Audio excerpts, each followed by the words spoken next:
أول شيء أهلا وسهلا فيكم جميعا شباب.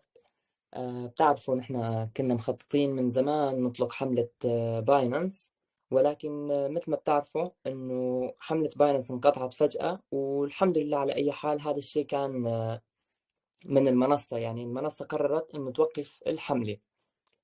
ولكن خلال الشهرين الماضي الحمد لله قدرنا نتفاوض مع المنصة وقررنا نعمل حملة اللي هي $3 لكل مستخدم بيسجل بالمنصة.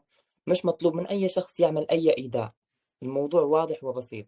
مش مطلوب من أي شخص يعمل أي إيداع حتى يشارك معنا في الحملة. تمام. أيضا أنا كنت عم فكر إنه بمناسبة إنه رح نطلق الحملة هاي، ليش نحن ما بنعمل حملة كمان بما تخص مشروع ليرة كاش. فأيضا رح شارككم حاليا الحملة الجديدة اللي هي رح تكون قيمتها 5 مليون ليرة سورية، اللي هي 50 ألف ليرة سورية جديدة. رح تكون كمان مقدمة للمجتمع هون. فكرتها بكل اختصار على مدار الشهر إن شاء الله فيكم تشتغلوا عليها وتستفيدوا.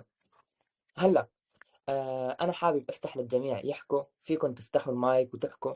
اللي اللي عنده أي سؤال في يسألني. اللي عمل حساب من قبل، ملاحظة مهمة جدا: أي شخص عمل حساب في باينانس ما في يعمل حساب تاني، لأن في باينانس أنتوا لازم توثقوا الهوية تبعيتكم. تمام شباب، هاي أول ملاحظة لازم الكل يعرفها. إنه أنت لحتى تقدر تعمل حساب على باينانس لازم إنه ما يكون عندك حساب. لو كان عندك حساب، أي شخص من عائلتك فيه يعمل حساب وياخذ $3. فالنقطة هي كالتالي، راح اشرح لكم كيف الحملة راح تشتغل عشان الكل يفهم. الحملة راح تشتغل كالتالي: نحن على مدار الشهر كل يومين أو يوم راح نختار 250 شخص اللي هن أسرع الأشخاص يلي بيدخلوا على الرابط وبفوتوا لهونيك، ومن هونيك رح نعلمكم كيف تعملوا الخطوات وتاخذوا $3. هاي بالنسبة لحملة باينانس. كل يوم أو يومين راح نختار 250 شخص تدخلوا على بوت ليرة كاش، ومن هونيك راح يكون في زر راح أعلمكم عليه، ومن هونيك إن شاء الله فيكم تستلموا الجائزة. مش تستلموا الجائزة، إنما تدخلوا على الجروب حتى نعلمكم كيف تستلموا الجائزة. تمام. واللي عنده حساب فيه يخلي عائلته تجهز حتى تستفيد هي كمان. طبعا مثل ما بتعرفوا باينانس هي منصة عالمية كبيرة جدا، فحتى تدخلوا وتواثقوا فيها لازم يكون عمركم فوق ال 18 سنة. تمام شباب، هاي بالنسبة لحملة باينانس. اللي عنده أي سؤال راح أفتح المايك للناس، فيكم تحكوا. ما راح يعني مشان السرعة أي شخص فيه يحكي لمدة 30 ثانية، بعدين راح نسكر المايك ونعطي المايك لشخص آخر. اللي عنده أي سؤال كمان فيني جاوبه. خليني أشوف الجروب شو عم بيقولوا فيه.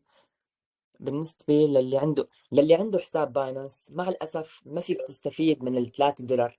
ولكن في ملاحظة: إنه الحد اللي موجود في ليرة كاش اللي هو 40 ليرة على باينانس ممكن خفض لكم إياه على. بس دقيقة، في ناس عم تقول وين المكالمة؟ معقول ما في مكالمة؟ الناس ما قدرت تدخل؟ دقيقة والله.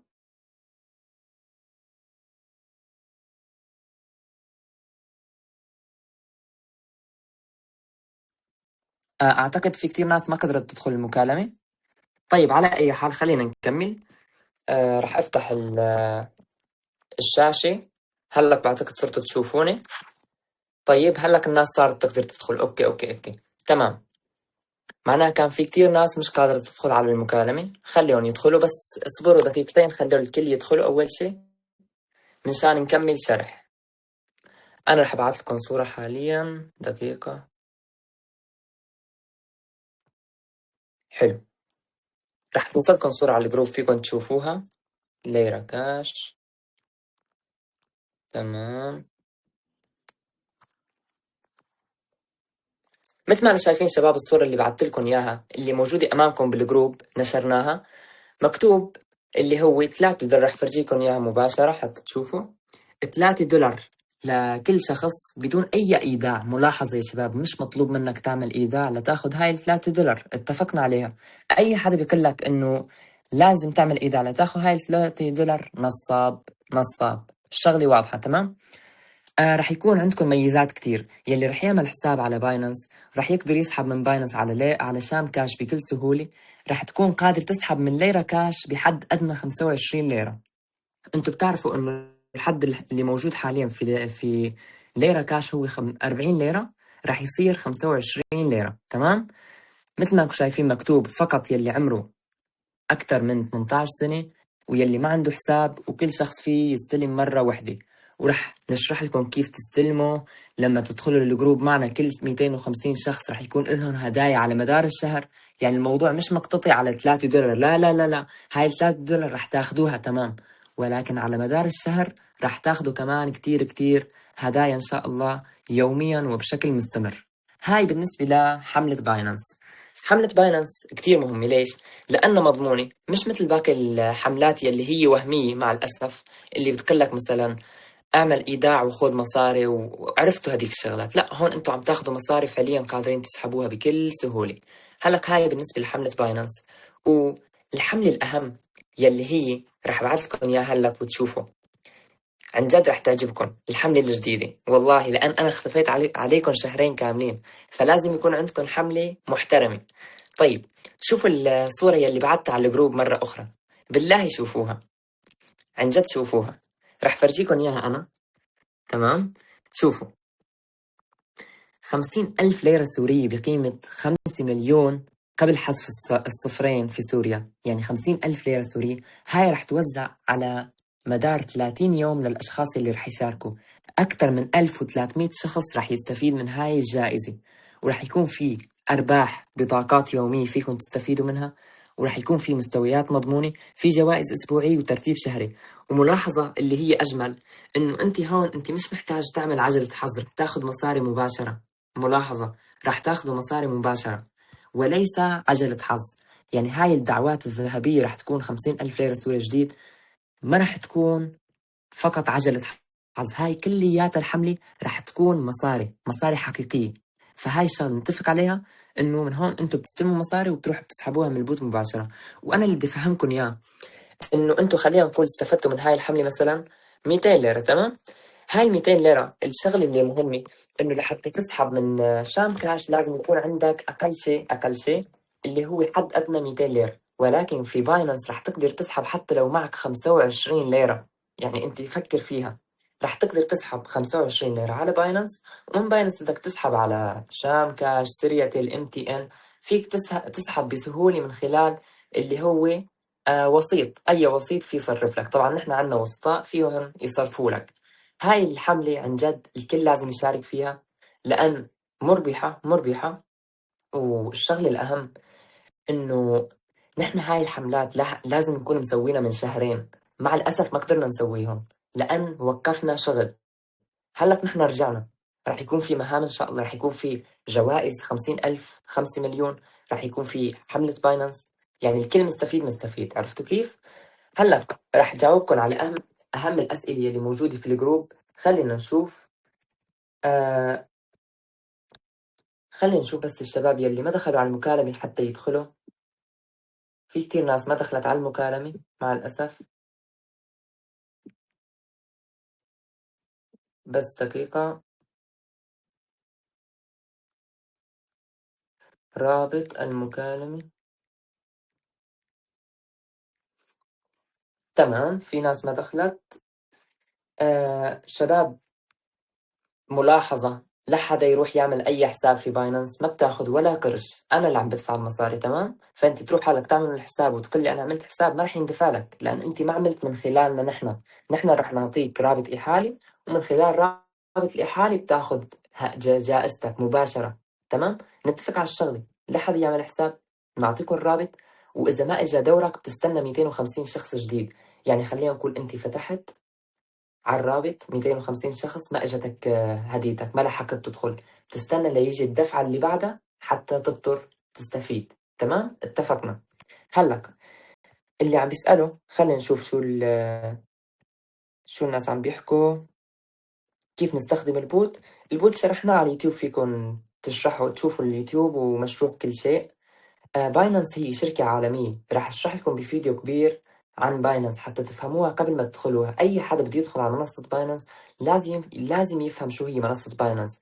منصة باينانس هي اكبر منصة بالعالم، فيكم من خلالها تشتروا اسهم، تتداولوا بالعملات البيتكوين، فيكم تستلموا حوالات من اوروبا، من المانيا، من اي مكان، من تركيا، فيكم تعملوا اي شيء. ومن باينانس فيكم تحولوها على شام كاش بسهولة. يعني موضوع، يعني هو مثل شام كاش بس بشكل كبير جدا على مدار الدول كلها. عرفتوا؟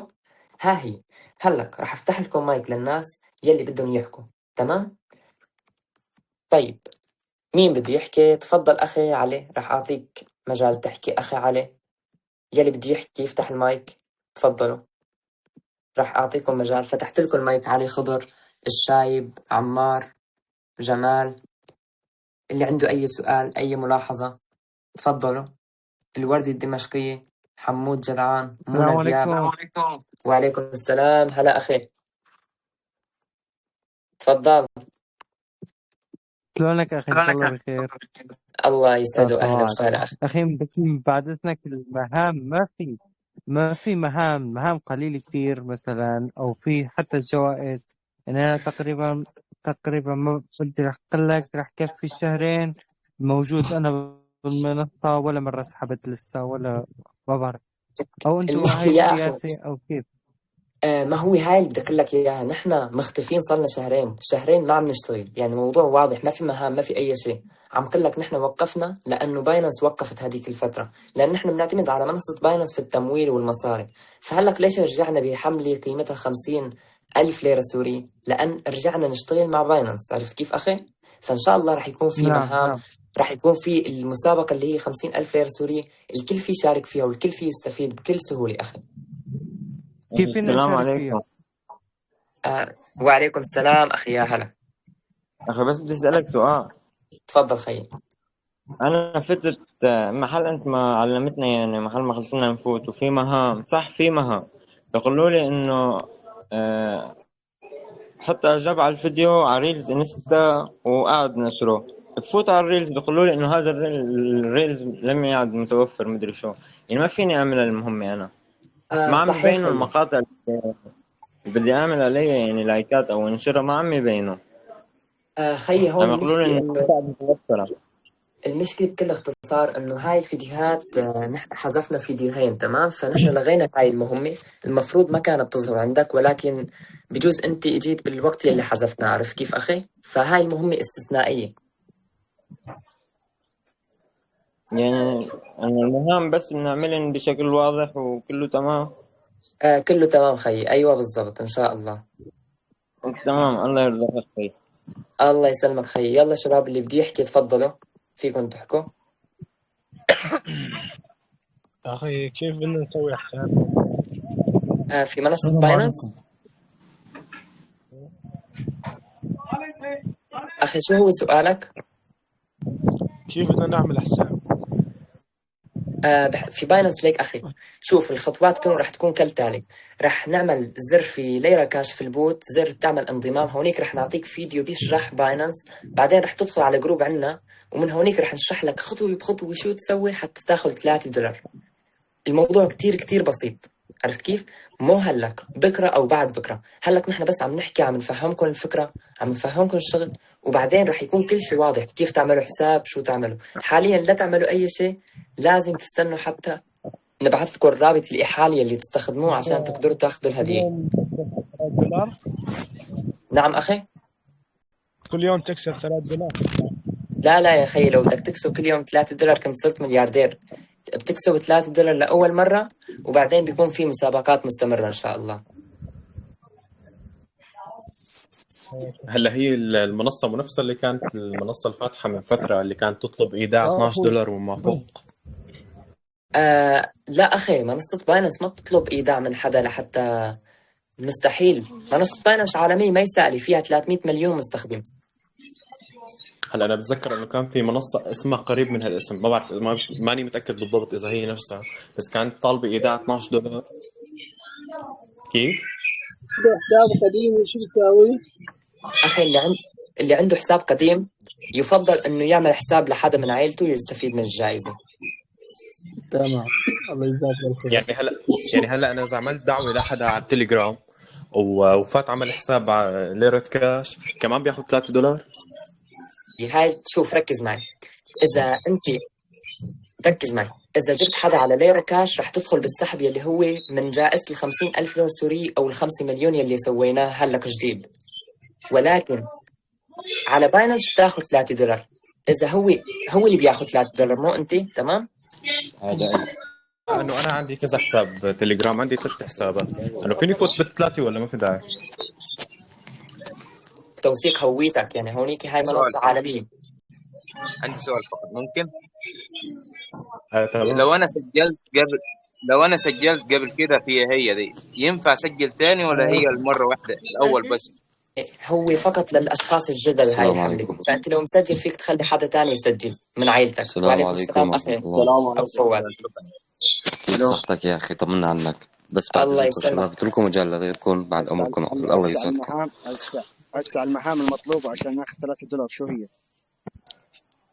بكل اختصار، أول شيء بتدخل على المنصة، بتوثق هويتك هذا الموجود يا في أخي شاشة يا أخي، أنا بدي أسألك أي سؤال تطبيق. شوي سؤال صريح. هسه المهام عشان اوثق. بعدين اسألني، تمام؟ بس خليه يجاوب. طيب تمام. خيي بكل اختصار. وثق الحساب نعم خيي. اللي ما معه هوية. عشان اوثقها شو هي بالضبط يعني؟ شوف أخي، لا يا خيي روك، شوف ركز معي. اللي ما عنده هوية، هلك أغلب اللي موجودين في إدلب هنو ما عندهم هويات، لأن كانوا عايشين وما كان عندهم الحكومة اللي موجودة، تمام؟ فهدول حتى الحكومة الجديدة ما عطتهم هوية. مع الأسف هدول الأشخاص ما فيهم يسجلوا بالمنصة، لأن المنصة عندها نظام تعرف الهويات كلها. فأنت لما تحط هويتك وتحط اسمك غلط بتقلك اسمك غلط، يعني لأن عندها القاعدة البيانات تبعيد سوريا. فأي شخص بده يوثق بالمنصة لازم يوثق، يحط المعلومات الصحيحة. فاللي ما عنده هوية مع الأسف ما رح يقدر يشارك. اللي عنده شهادة سواقة، عنده جواز سفر، فيه يشارك، بس اللي ما عنده ما فيه يشارك. أخي أبو فواز تفضل. بتصير زيد فضلك يا أستاذ. أخي بدك تجرب. أخي هلا أنا شفت في حملة إنه $3 بتسجل ما بعرف شو مهمة، كيف هي بنحصل عليها؟ الصريح نعم. سؤال كتير جميل. شوف خير، حبيبي. شوف معلم، الحملة بكل اختصار بسيطة جدا. رح نعطيك رابط إحالي، بتفوت عليه، سجلت، بتحط المعلومات المطلوب منك اللي هي بتعرف أنت لحتى توثق حسابك بالمنصة حتى تقدر تستخدمها. شو بدي هي وين بدي أسجل بالضبط؟ أيوة، هذا الرابط بنعطيك إياه بعد يومين، مو هلق، بعد يومين. يعني أيمت بعد ساعة تقريبا؟ لا بعد يومين مو بعد ساعة. عفوا ما سمعتك. بعد يومين. نعم. أيوة، نعطيك هذا الرابط. من خلال الرابط هذا أنت فيك تعمل حساب، وهونيك نحن رح نشرح لك شو تحط المعلومات، كيف لا هلا تسجل. أنا عامل حساب بس بدي أوثق الحساب قصدك؟ لا، إذا عامل حساب وهذا وبدك تعمل حساب جديد لازم تستخدم رابط الإحالة. عرفت كيف؟ بالضبط. يلا ما بنزل الحساب هذا كلياته، ما في شغلة 10,000. خلص تمام معلم، يا أهلا وسهلا. تفضل أخي. مشكور. الله يسعدك. السلام عليكم. وعليكم السلام أخ طلال، تفضل. سؤال. أيوة أخي، حدا منكم يحكي، أخي علي أو طلال. يلا تفضل يا طلال. ما يصير يستعمل البرنامج. نعم أخي. عم تقول الهواية اللي ما عنده مثلا هوية ما يستعمل البرنامج يعني؟ مع الأسف أخي الموضوع مو بإيدي، الموضوع بإيد المنصة. اللي ما عنده هوية ما رح يقدر يستخدمها، لأن النظام تبعها بيتطلب هوية، بيتطلب رقم وطني. عرفت كيف؟ يعني هاي منصة عالمية، يعني مثل شام كاش. أنت طيب على جديدة هون إخراج على الجديدة والله أنا ما عندي علم، بدك تجرب تشوف تزبط ولا لا، ماني متأكد الصراحة. طيب سؤال أيوة أخي علي. أنا معي إخراج غير يمشي الحال؟ والله إخراج قيد الصراحة ماني متأكد. هلأ أنا المتأكد منه اللي هو شهادة السواقة، الهوية، وجواز السفر. موجود عندي إخراج غير ودفتر عائلة تبع الدولة القديمة باسمي. والله يعني أخي لما نعمل الرابط شوف، إذا لقيت أعمل حساب، ما لقيت في حدا من عائلتك عنده فيك تستفيد على كل شخص تجيبه. يعني هذا فيه يستفيد $3. عرفت كيف؟ رح يكون في 3000 شخص رح يستفيد من الحملة، مش شخص وشخصين، 3000 شخص بس على مدار الشهر. كل يومين نختار 250 شخص. عرفت كيف؟ تمام، مو مشكلة. شكرا بالضبط. على كل جهودك. الله يسلمك خيو. ليك ترى حملة 50,000 ليرة سورية اللي هي 5 مليون كمان، هاي فيكم تشاركوا فيها، بس هاي مش على باينانس، هاي عنا في البوت، راح نطلقها كمان بعد يومين. فهاي كمان يعني تمام. موجود إن شاء الله. تمام، يعني ما فيها ايداع مو؟ لا لا خي، أي إيداع؟ أعوذ بالله. تمام، على راسي خي، على راسي. الله يسلم عيونك أخي علي. يا هلا خي علي. الباشا تفضل خي. لا بس عندي سؤال، انه العملات داخل البوت هي على عملة جديدة ولا القديمة؟ أشو هني؟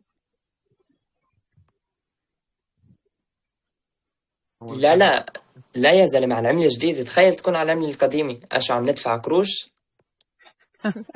انا هيك تخيلت اول ما دخلت لحالي، ايه شو 100 ليرة وشو.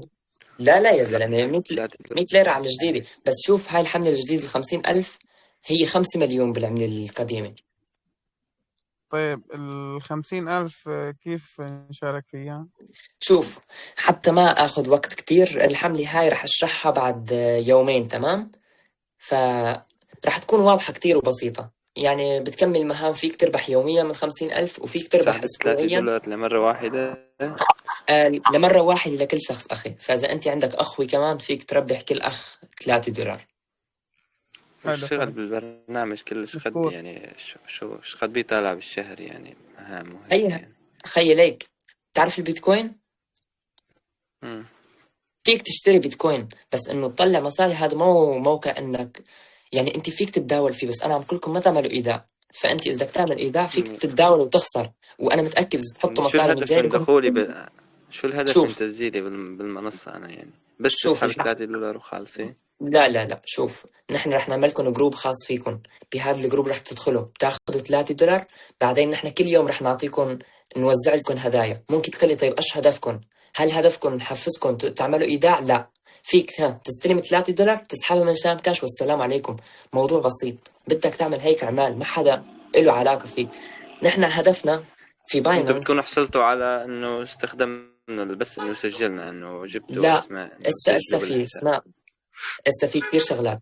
في باينانس في حملات شهرية اللي هي مثلا اعمل مهمة وخذ مصاري. بتعملها، مم. بتعمل طبيعي مثل مهمة. ايوه. أعطيك مثال، أبسط مثال. في مثال بسيط اللي هو مثلا أعمل شراء وبيع بالمبلغ 3 دولار معك، وادخل على عجلة حظ. موجود هذا الشيء. في كثير شغلات يعني تربح منها بدون ما تعمل إيداع من جيبكم. وأنا عم كلكم كأخ، أنا ما تعملوا إيداع. اللي بيعمل إيداع هذا رح يخسر. لأن ليش رح يخسر؟ مو لأنه المنصة نصابة، لأن أنت ما بتعرف تتداول، والتداول خطير. عرفتوا كيف؟ أنا تمام. عم لكم خذ مصاريك وضل معنا لمدة شهر، استفيد من الهدايا اللي بنوزع لكم إياها. وأيمت ما خطر على بالك تسحب مصاريك، عندنا بكبسة زر من هونيك بتعمل سحب، تسحب عشان كاش. عرفت كيف؟ يعني الواحد ما في يعتمد على الشغل هون او هلا في كدخل او ليرة مصروف او هيك. ليك، ما في مكان بالحياة فيك تعتمد عليه كدخل إنه تعيش عليه. بس في ليرة كاش مثلا رح نوزع هذا الشهر 5 مليون ليرة سوري، اللي هي 50,000 على الليرة الجديدة. هاي فيك تربح منها. فيك تربح 3 دولار على كل شخص من عائلتك، بالعائلة 3 دولار وتستفيدوا. اللي بده يفتح المايك شباب تفضلوا، رح أعطيكم مجال. ألو، مساء الخير. يا هلا، تفضل أختي. بعد إذنك أنا لسه ما سجلت أبدا، كيف فيني سجل؟ هاي أول مرة بدخل معكم. حاولت كذا مرة إني أدخل على الرابط اللي نشرتوه بالبوت، ما عرفت صراحة. قصدك في باينانس صح؟ صحيح. شوفي خيتي، البوت كيف رح تسجلي في باينانس؟ بكل اختصار رح يكون في ليرة كاش في زر اسمه باينانس. لسه ما نزل هذا تمام الزر، ينزل من هون تكبسي على تمام الزر. وقت يكون مفتوح الدخول كل يومين رح ناخذ 250 شخص، تمام؟ تمام أخذنا 250 تمام. شخص، تضغطي على الزر، ضغطي فتي رح يقول لك حضري فيديو، عرفي شو هي باينانس لحتى تفهميها. لا تعملي ايداع من هلا. عم بقول لك ايداع ما في. على فكرة في ما بعرف. خطوط. لحظة بس، على فكرة عم تحكي شو، ما بعرف صراحة شو يعني إيداع. ايداع يعني صراحة تحطي مصاري، يعني تحطي مصاري بالموضوع. يعني ما أيوة تخلي تمام، حدا لأنه أنا يضحك عليك. جديدة عشان هيك يعني اعذرني على السؤال، لأنه جديدة على فكرة، عشان هيك ما يعني ما في تفكير. أي مشكلة. فتعملي حساب، نشرح لك كيف تعملي حساب، كيف تعملي المهمة حتى تاخذي 3 دولار. بدك تسحبيها من شام كاش بكل اختصار. بتحطي هونيك بنعلمك كيف تروحي تتواصلي مع شخص أو حدا، وهو وسيط يعني مثل شركة وبيصرف لك. عرفتي كيف؟ تمام. إجباري بس بدهم صورة هوية صح؟ هلأ شوفي، موضوع الهوية هذا لحتى فهمك، الشركات العالمية بكل اختصار عندهم شيء اسمه قاعدة البيانات. لأن هذا التطبيق هو تطبيق بنكي اللي هو هلأ كشام كاش هو تطبيق سوري، تمام باينانس هو تطبيق عالمي، فأي شخص بده تمام يسجل في هذا التطبيق بده يحط هوية. طيب هلأ أعطيك مثال، هل أنت خايفة على هويتك؟ هن أصلا عندهم هويتك، لا بتقولي لي لا كيف؟ ما بهم. بس لكلك بتقولي لي كيف؟ جربي حطي هوية وهمية، رح يقول لك هاي الهوية وهمية. جربي أيوة حطي حرف في اسمك مختلف، رح يقول لك اسمك هذا في حرف مختلف، لأن هون عندهم يب كل شيء. فالموضوع هذا مو أيوة محتاج نقلك منه، موضوع بسيط. تمام ها هي، عندك أي سؤال تاني؟ تمام، شكرا لوقتك، يعطيك العافية. الله يسلم عيونك. ومثل ما خبرتك أي حدا بعيلتك كمان فيك تخليه يستفيد هاي $3. وكمان لا تنسي إنه بعد يومين رح ننشر حملة 50,000 ليرة سورية. تمام، هلا أنا بالضبط مالي بالمجموعة بس بالقناة. بالضبط، خليكي بالقناة يا محلى القناة، رح ننشر كل شيء بالقناة. تمام تمام. السلام عليكم. وعليكم السلام. يا هلا أخي سلامات. هلا أخي فراس، تفضل. هلا سؤالي أنا حملة $3 لمنصة بيانيس وال50,000 للبوت، صح ولا لا؟ بالضبط صحيح. يعني اللي ما يستفاد من $3 من بيانيس بيستفاد بال50,000 من البوت. بالضبط، بس هون في معلومة، في البوت في 1300 شخص رح يستفيد من 50,000. بس في $3 في 3500 شخص رح يستفيد. منيح، 3500. أوكي. بالضبط. يلي بدي يفتح المايك شباب تفضلوا، رح أعطيكم مجال. تفضل أخي تيم، تفضل أخي شعبان، أخي وسام، أخي محمد، تفضلوا أعطيتكم مجال. اللي بده يفتح المايك يفتح. الو أعطيتكم مجال. مرحبا. يا هلا أخي وسام. هلق اللي عامل حساب كيف بده يعرف انه عامل حساب بجوز نسيان او جرب حط كيف؟ هويتك، رح يقلك أنت بس تحط هويتك رح يقلك أنت عامل حساب على الهوية، عرفت؟ يعني فورا وبيقلك أيوة، وبيقلك على أي إيميل عامل الحساب. ايوه لا طيب ماشي الحملة متى تسلم. تبلش غاي؟ الخي بعد يومين إن شاء الله. بعد يومين إن شاء الله. بالضبط. فينا أول لازم يكون أول العالم يعني مسجلين حتى ناخذ $3. أيوة.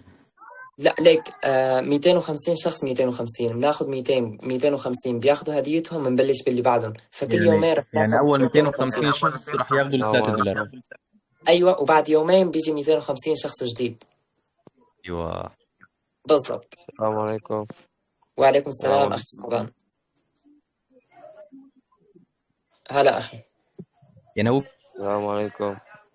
هلا اخي تفضل. أخي كيف الشرح هذا؟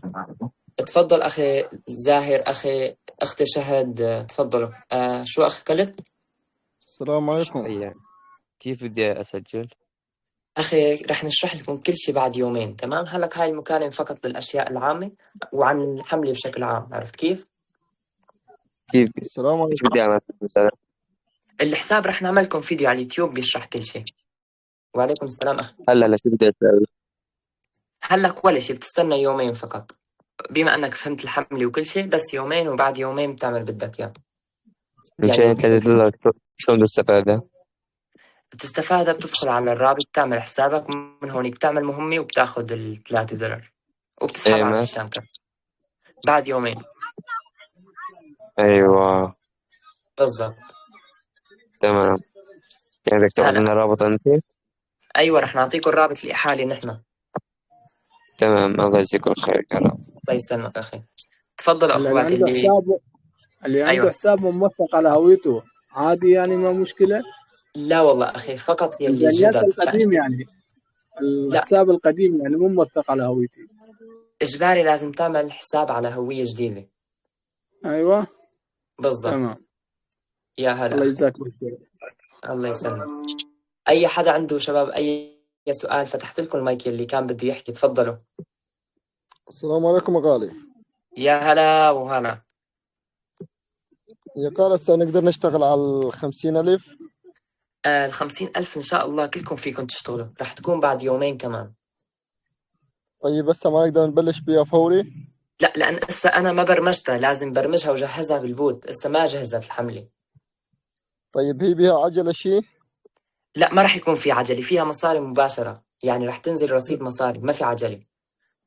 فرد سحبة يعني مباشرة. فرد بالضبط، تاخذ مصاري على البوت وبتعمل طلب سحب. طيب هي بيها رابطة حالة شيء؟ إجباري هذا الشيء. يعني بدك تنشره؟ تنشره، ولكن مثلا أعطيك مثال، راح أعطيك مثال، يعني حتى تربح في جوائز يومية، حتى تدخل بالسحب اليومي فيك تجيب مثلا 3 أشخاص، عرفت؟ فهو بتجيبهم من العيد. طيب 3 أشخاص مو كثير؟ والله ليك بالجروب فيه 60,000 يا زلمة، كثير. كثير يعني اليوم 3 أشخاص يعني تحصل لفة ويمكن تطلع فاضي يعني. صح ولا مو صح؟ معقول لك هون ما في لفة، هون في مصاري. بس كمان صحيح كلامك صحيح، رح يكون عجلة حظ، بس بنفس الوقت يعني رح يكون في نظام مختلف اللي هو إنه يكون في ترتيب مضمون، إنك إذا وصلت هذا المكان رح تربح مصاري مضمون، عرفت؟ يعني طيب بس تعطينا نفرض الدائرة يعني 20 شخص، يمكن كل 9 أشخاص يطلع لك 5 ليرات أو 10 ليرات. لا لا لا لا، مستحيل. إذا جبت 20 شخص ممكن يطلع لك، دقيقة بالله، خليني بس أتأكد من الحملة أنا، خليني أتأكد، أنا كنت كاتبها. إذا جبت 20 شخص ممكن تحصل تقريبا، صراحة أكتر مستحيل. وينها؟ عندك ليك 1,500,000 رح تكون سحب يومي، في عندك 1,000,000 ليرة رح تكون سحب أسبوعي، عندك مليون 300,000 هاي رح تكون للأفضل الأشخاص اللي اشتغلوا على مدار الشهر، عرفت كيف؟ طيب بس على 1,500,000 كم شخص بدك تدعي تسحبهم؟ أيوة، وركز في نقطة مهمة، في مستويات مضمونة اللي هي 1,000,000 ليرة، هاي بتوزع بشكل مضمون، يعني أنت إذا اشتغلت من الأول بتضمن هاي إنك تكون من 1,000,000 ليرة هاي، عرفت كيف؟ 1,000,000 ليرة، خلينا مع 1,000,000 ليرة، كيف يعني تمام. بدنا نربحها يعني؟ طيب دقيقة، خليني نشوف لك كيف بدك تربح 1,000,000 ليرة، وينها؟ هلا كان 1,000,000 ليرة مقسمة على أشخاص، بس دقيقة نشوف كيف كل شخص رح يربح يا معلم. إيه ليك ركز، المستويات رح تكون 3 مستويات، جبت 3 أشخاص بتكسب 1,000 ليرة قديمة، منيح، يعني 10 ليرة، جبت 10 أشخاص تكسب 3,000، و25 هاي 5,000.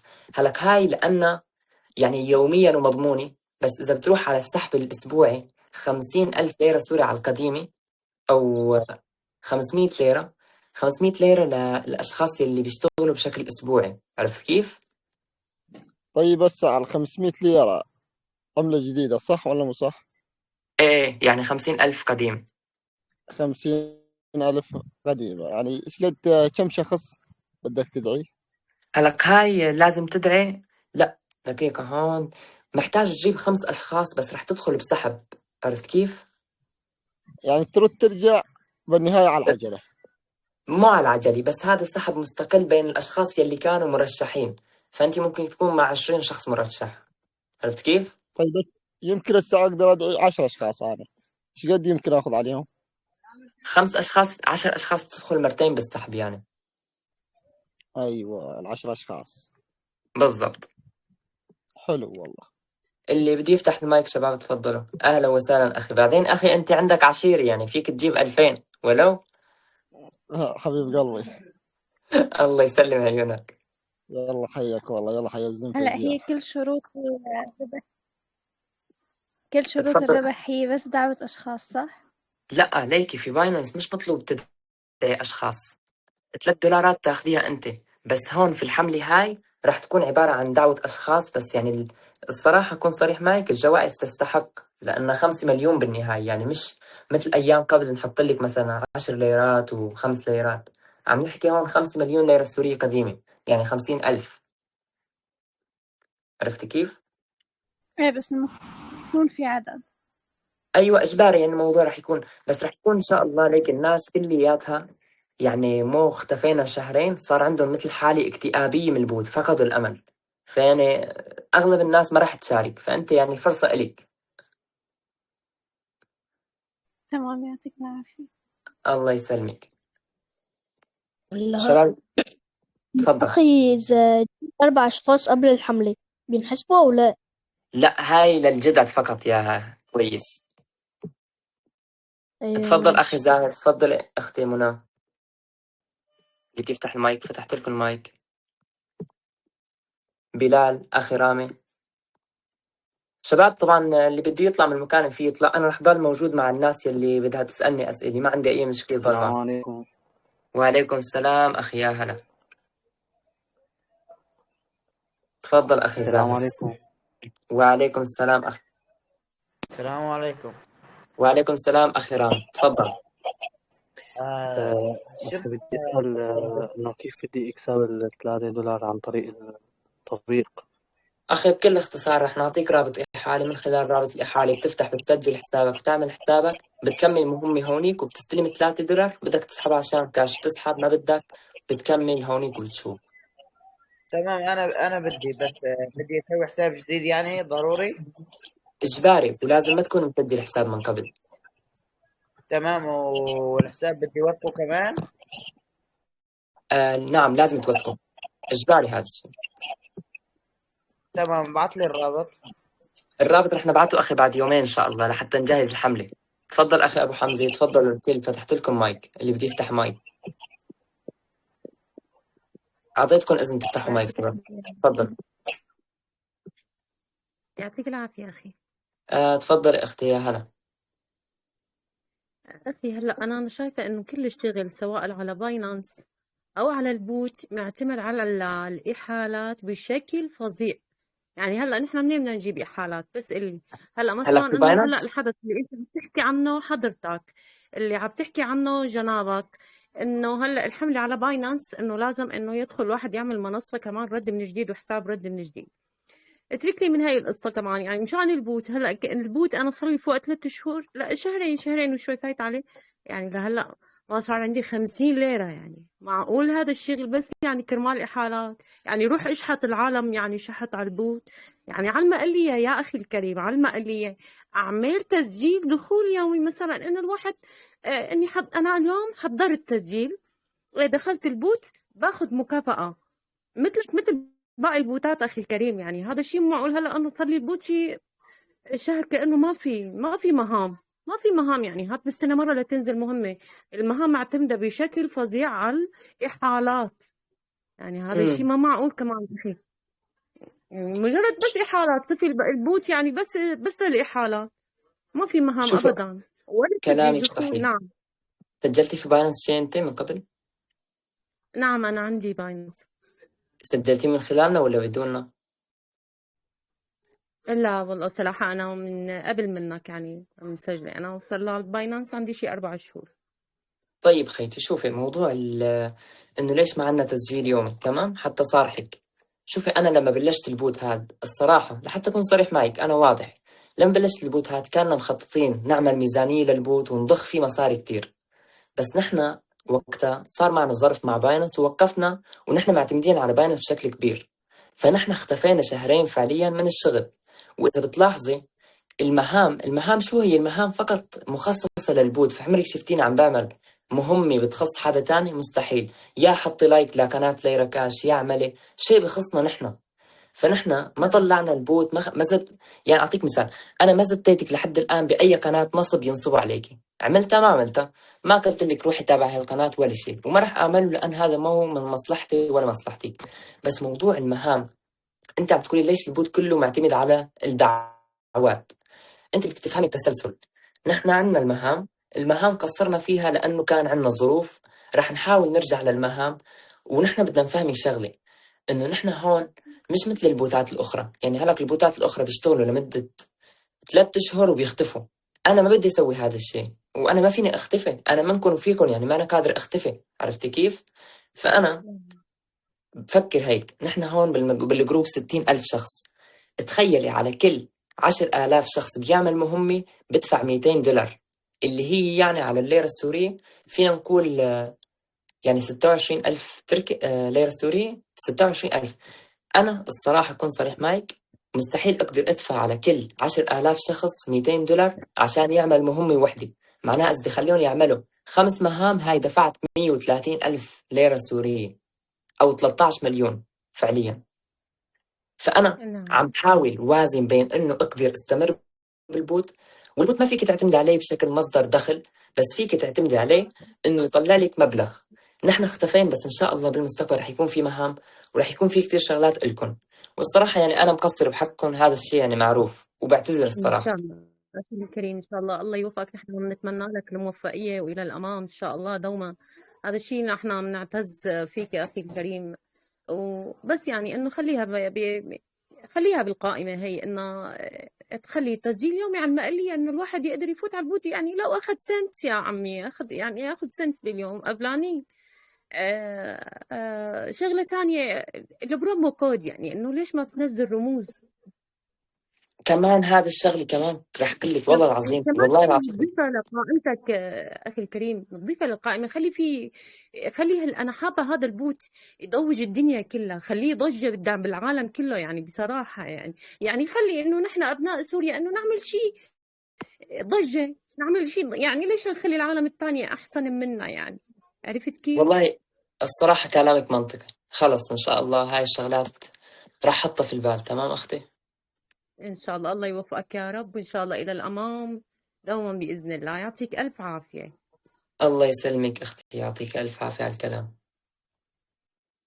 تمام شباب، بعتقد نختتم هيك في الأخت قمر. بعتقد نختتم نعم الحديث. تشرفت فيك أختي قمر. نختتم الحديث شباب إن شاء الله. رح أخذ بنصائح الأخت قمر، ورح نشتغل على الحملات، ورح فكر كيف ممكن نسوي شغلات تفيدكم. في حال ما قدرت تسوي موضوع التسجيل الدخول اليومي، ممكن إن شاء الله نركز على موضوع البرومو كود، نركز على أشياء أخرى، ونشوف كيف ممكن نفيدكم إن شاء الله. والصراحة بعد ما حكت الأخت قمر هالكلام هذا، رح أرجع أفكر بهيكلة المشروع لحتى يكون مفيد للجميع إن شاء الله. يعطيكم ألف عافية. رح أنشر لكم المكالمة هاي حتى يلي بده يحضر المكالمة فيه يحضرها مرة أخرى. شكرا لكم جميعا، والسلام عليكم.